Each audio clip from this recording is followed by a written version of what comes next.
નમસ્તે વિદ્યાર્થી મિત્રો, આજે આપણે પોરબંદર જિલ્લાના મહત્ત્વના પ્રશ્નો જોવાના છે, જે પરીક્ષાની દ્રષ્ટિએ ખૂબ જ ઉપયોગી અને ખૂબ જ મહત્ત્વના પ્રશ્નો છે. આટલા પ્રશ્નો ગોખી જ નાખવાના છે. દરેક સ્પર્ધાત્મક પરીક્ષાઓમાં આ પ્રશ્ન પૂછાતા જ હોય છે, તો વિડીયોમાં અંત સુધી બન્યા રહેજો. ચાલો વિદ્યાર્થી મિત્રો શરૂ કરીએ. પ્રશ્ન નંબર 1.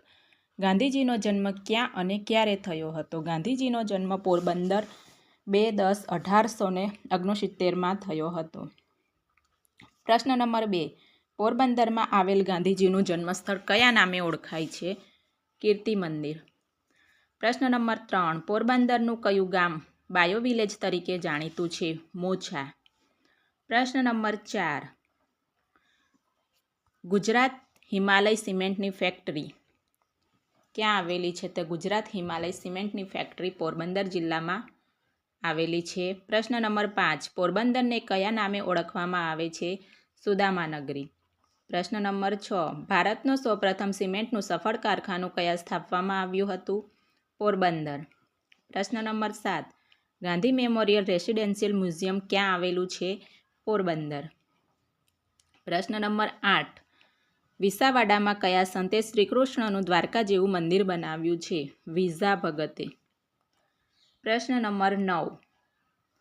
પોરબંદર જિલ્લાની રચના ક્યારે થઈ હતી? પોરબંદર જિલ્લાની રચના 1947માં થઈ હતી. પ્રશ્ન નંબર 10. પોરબંદર જિલ્લાની રચના કયા દિવસે થઈ હતી? પોરબંદર જિલ્લાની રચના 2 ઓક્ટોબરે થઈ હતી. પ્રશ્ન નંબર 11. પોરબંદર જિલ્લાની રચના કયા મુખ્યમંત્રીના શાસનકાળમાં થઈ હતી?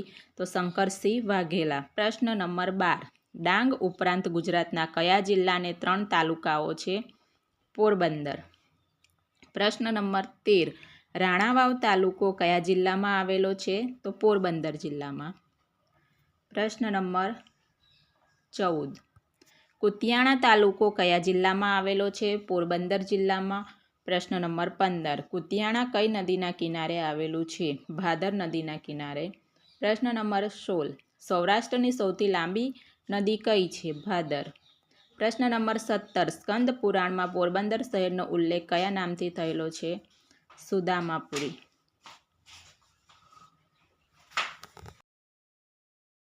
નંબર 18. એલપીજી ગેસ આયાત કરનાર ખાનગી બંદર કયું છે? પોરબંદર. પ્રશ્ન નંબર 19. બેક વોટર ધરાવતું ગુજરાતમાં એકમાત્ર બંદર કયું છે? પોરબંદર. પ્રશ્ન નંબર 20. કયો ડુંગર પોરબંદર અને દેવભૂમિ દ્વારકા જિલ્લાને અલગ કરે છે? બરડો ડુંગર. પ્રશ્ન નંબર 21. વેણુ શિખર કયા ડુંગર પર આવેલું છે? બરડા ડુંગર પર. પ્રશ્ન નંબર 22. જાંબુવન ગુફા કયા ડુંગરની તળેટીમાં આવેલી છે? બરડા ડુંગર. પ્રશ્ન નંબર 23. નહેરુ પ્લેનેટોરિયમ કયા શહેરમાં આવેલું છે? પોરબંદર. પ્રશ્ન નંબર 24. 2018માં કયા પ્રકારની એમ્બ્યુલન્સની શરૂઆત પોરબંદરમાં થઈ હતી? બોટ. પ્રશ્ન નંબર 25. બર્ડ સિટી તરીકે કયું શહેર ઓળખાય છે? પોરબંદર. પ્રશ્ન નંબર 26. નહેરુ પ્લેનેટોરિયમ, ભારત મંદિર તથા કીર્તિ મંદિર કોણે બનાવ્યા? નાનજી કાલિદાસે. પ્રશ્ન નંબર 27. સૌરાષ્ટ્રના પ્રથમ રિવરફ્રન્ટની શરૂઆત ક્યાં થઈ હતી? પોરબંદરમાં.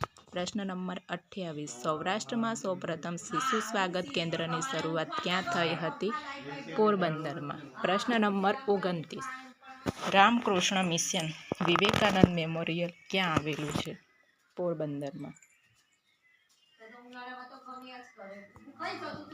પ્રશ્ન નંબર 30. કાચબા માટેનું સંવર્ધન કેન્દ્ર ક્યાં આવેલું છે?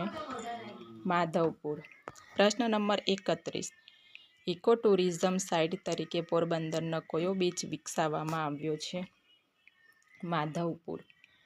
પ્રશ્ન નંબર 32. પોરબંદર પક્ષી અભયારણ્ય ક્યારે આરક્ષિત કરવામાં આવ્યું? 1988. પ્રશ્ન નંબર 33. બરડા સિંહ અભયારણ્ય ક્યાં આવેલ છે? રાણાવાવ. પ્રશ્ન નંબર 34. બરડા સિંહ અભયારણ્ય ક્યારે આરક્ષિત કરવામાં આવ્યું? 1979માં. પ્રશ્ન number 35. Gandhi memorial residential museum ક્યાં આવેલું છે? પોરબંદર. પ્રશ્ન નંબર 36. પોરબંદર જિલ્લામાં ચૈત્ર સુદ નોમથી તેરસ સુધી કયો મેળો ભરાય છે?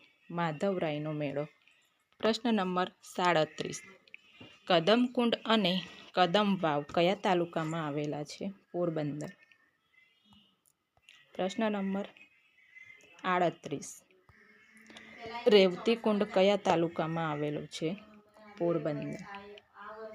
પ્રશ્ન નંબર 39. માટીમાંથી બનેલો એશિયાનો સૌથી મોટો ડેમ કયો છે? અમીપુર ડેમ. પ્રશ્ન નંબર 40. નીચેનામાંથી કયું નૃત્ય પોરબંદર જિલ્લાનું છે? મેર નૃત્ય. પ્રશ્ન નંબર 41. એકદંત કથા પ્રમાણે શ્રીકૃષ્ણ અને જાંબુવતીના લગ્ન ક્યાં થયા હતા? પોરબંદરમાં. પ્રશ્ન નંબર 41. પોરબંદર જિલ્લાની રચના કયા જિલ્લામાંથી કરવામાં આવી હતી? જૂનાગઢ જિલ્લામાંથી. પ્રશ્ન નંબર 42. ગાંધીજીનો જન્મ પોરબંદર જિલ્લામાં ક્યારે થયો હતો? 2 ઓક્ટોબર 1969માં. પ્રશ્ન નંબર 43. નીચેનામાંથી કયા જિલ્લાની હદ પોરબંદરને સ્પર્શ કરે છે? જૂનાગઢ. પ્રશ્ન નંબર 44. હડપ્પીય સંસ્કૃતિનું લોથલથી પણ જૂનું બંદર કયું છે? પોરબંદર. પ્રશ્ન નંબર 45. ચાબકી કયા નૃત્યનો એક ભાગ છે? મેર નૃત્યનો. પ્રશ્ન નંબર 46. મહેર, મિહિર, મેર કે મહેક તરીકે કયો સમાજ ઓળખાય છે? ક્ષત્રિય સમાજ.